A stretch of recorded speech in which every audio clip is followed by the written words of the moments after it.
Hi, everybody. Welcome to week 3 of TESL 2003. Just want to review a few things about our work here on week 2 for the lesson plan and the forum.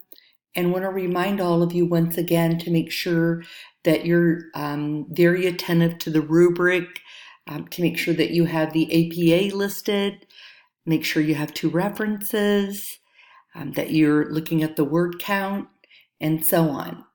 In the first few weeks, I have been sending emails specifically about forums.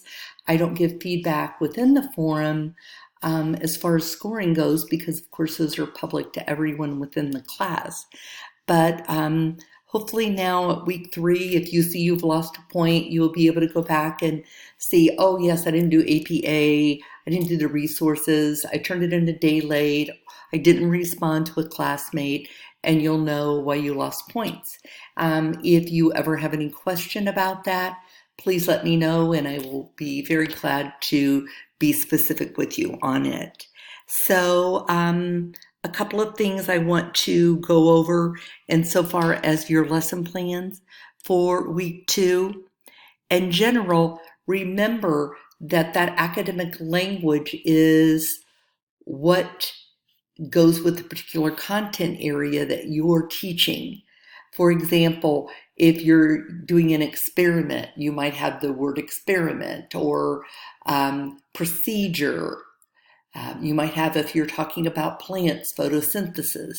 Those would be actually defined there. And then in the other language demand portion, you would show where you're going to teach that within your lesson and how you're going to teach it within the language demand different areas.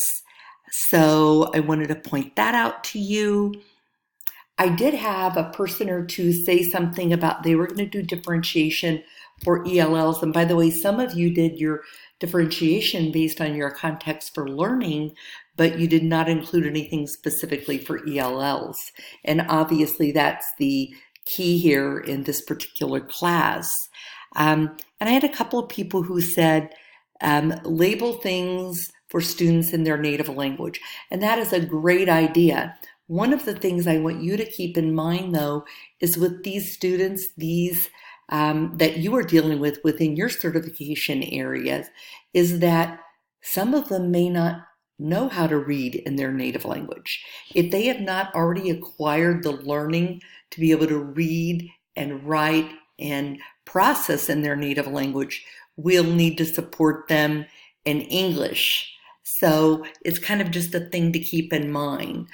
Obviously, I counted that as credit for anyone that put that, but I wanted you to be aware of it. So we're going to go ahead and look next at week 3 and what is going on for week 3. For week 3, we're going to be talking about formative and summative assessments as well as some vocabulary. You're going to be watching a video on both formative and summative assessment on idioms, signal words, and every student. The discussion forum will be posted on Tuesday and Friday, as we have done all during the class. And you'll be doing this case study that's due on Friday of a reflection of the bilingual aid. I'm going to go ahead and pull this up right here. So here within the submission slot is where you'll find the case study information that you'll need.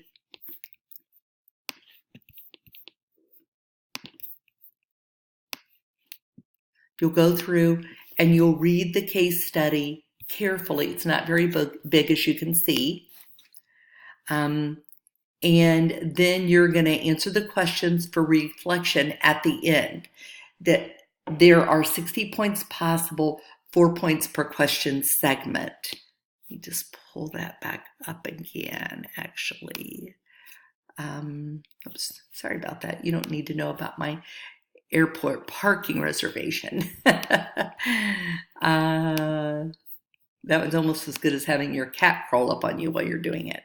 Let's just go look here at the end of this again. So you'll see all of these, there are actually 5 questions listed. What I would do if I were you, I would just copy and paste them into a Word document and answer after the question, like in bold, italics, or whatever is best for you to do. You don't need to know about me reminding to take attendance either. So you'll do that. And as I said, there are 4 points per segment. Drop that into the slot.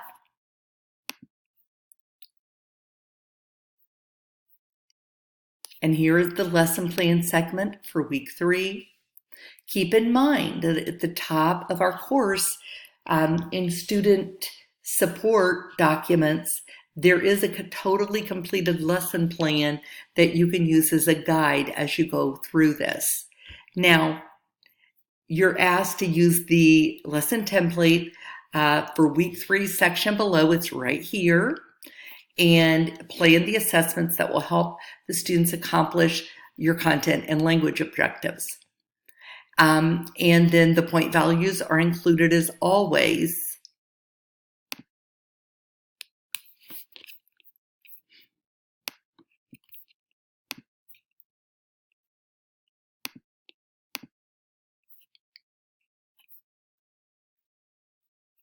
So you see the formative assessment here, 4 points per. You have to give a copy of the assessment. That's very key. A lot of people forget that. 1 point. A formative assessment. Each one of these, there's 4 points for each section. So it will take place during the lesson so that you can tell if the lesson outcomes are being met. It could be something like a graphic organizer, an observation checklist, and so on and so on. Remember that when you are planning this formative assessment, you have to be measuring your lesson objectives, that your measurable objectives, you're measuring those. That's the whole point with the formative. It might not be both of them in the formative, only one possibly. This particular lesson, I'm guessing probably you'll be able to have both of them in. Then you're going to say, what is your assessment of academic language and language demand? Again, you have to have a copy of that for 1 point and 4 points for each section. And then finally, the summative assessment. Again, 1 point for the copy and 4 points for each of the sections for that particular section. So, and each week, as I've been giving you revisions, sometimes I'll say, great, everything looks exactly how it should be, or I might give you some input or feedback. And when I do that, especially if it's something you lost points on, you need to know that you're going to be filling in the appropriate parts of the MBNU lesson plan each week as we go along. So you're taking the segment, putting into that full blank lesson plan. And so at the end, all you have to do, actually you should be doing as you go along, making those revisions that are necessary each week. So make sure that you're looking at that and doing it as you go along, or otherwise it becomes pretty intimidating at the end. All right. Now, a couple other things I want to talk to you about formative assessment and summative assessment. A lot of people will say, I did observation. Observation in and of itself is not really a true form of a formative assessment. You're going to need to maybe have a checklist or an anecdotal record that you're writing down what each student says or does. And if you're doing, like you say, I'm going to do questioning, and do questioning is with the whole class, then how do you know, how does that formative tell you how each student is doing? If you have called on students that raise their hand or somebody who knows the answer, does that really tell you if somebody that did not speak knows each and every question? So you really need to be careful to make sure that you're actually measuring that objective for all of your students. Not just, oh, well, I'm going to ask questions and then I'll know, I will know that that's what I'm going to do. I'm not going to do anything because they get it all or they don't get it all. You understand what I'm trying to say here is that it has to be specific. It has to be a set out plan. You just can't say, I'm asking questions. It has to be all laid out. And when you get ready to do resident educator, it's laid out this way too. So I'm really a stickler about you measuring formative based upon your learning outcomes and making sure that you're assessing all students, not just some students. So, for example, with your formative, I might say, I'm going to have my students fill out a graphic organizer. I'm going to see if they're able to predict with a graphic organizer. And so I'm going to explain that in this section right here, what they're doing.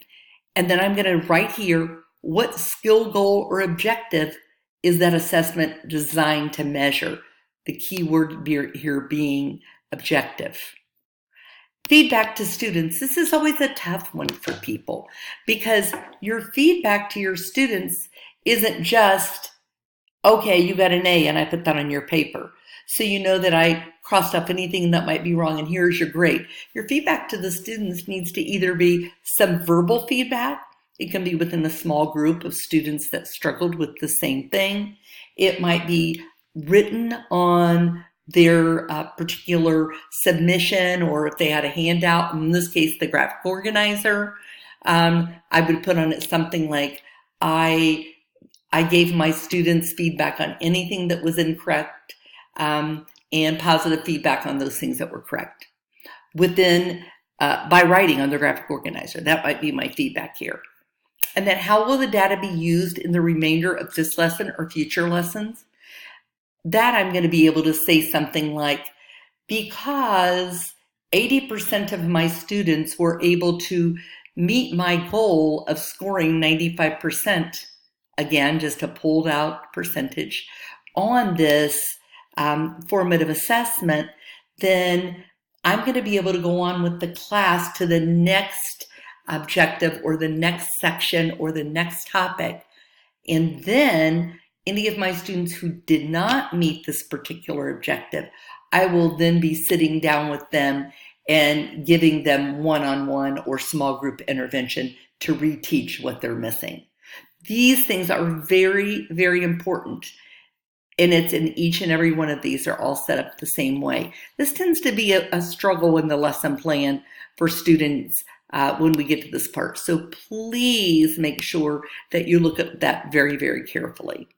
That pretty much sums it up for this week for what we're doing. And I'm not going to go over week 4. We'll wait and do that next week. I hope you all have a blessed day and that you're able to be enjoying some of the sunshine on a Sunday afternoon. Have a great day.